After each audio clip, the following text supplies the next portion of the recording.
आज कृषक भाई माने जो भाई भाव हैरान होती जो सरकार आगु कहूला जे कटनी छटनी की बंद करा जाऊ एवं एबर जी मंत्री अच्छा आईन मंत्री सी पूर्वर वक्तव्य रखी जे कटनी छटनी को बंद करने सरकार विधिवत भाव में प्रयास करूँ बोली सी निजे कही किंतु आज निजे भी मानिले जे विभिन्न जगार कटनी छटनी चली जेति एक्सपेक्ट भी करें ताठू अधिक जगार कटनी छटनी चली अन्य किसी जगह आम देखुचु मिलर भाई माने जो मैंने अच्छा से एपर्यंत धान माने 10 दिन 15 दिन हो गलानी से उठाऊ ना तेणु निश्चित भाव में कौटिना कौटे कृषक भाई मान गोटे प्रेसर रोचे और बाध्य कराऊे से डिस्ट्रेस सेल करूँ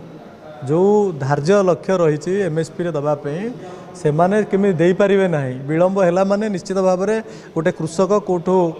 किछि पैसा खरच करके से तार खेत करथिला जदि से विलंब हम सी जो सुध दौची तेणु सी एमएसपी की न कि बर्तमान कला बाट दे कौ बाटे केमती देदेव और केमी थ्रु त्राही पाइब से चेष्टा चली जो कटनी छटनी को विरोध करुले एवं से कटनी छटनी दिन दहड़े सबू जगह चली तेणु या निश्चित भाव में ये गंभीरतार सहकारी सरकार नबार आवश्यकता रही निश्चित भाव में जदि कटनी छटनी विधिवत भाव में होची ए कथा को निजे मंत्री भी स्वीकार करुँचापर सरकार जदि किसी कार्यक्रम करूना कौटे निश्चित भाव में सन्देह आसुची जे चाषी मानक भंडे सरकार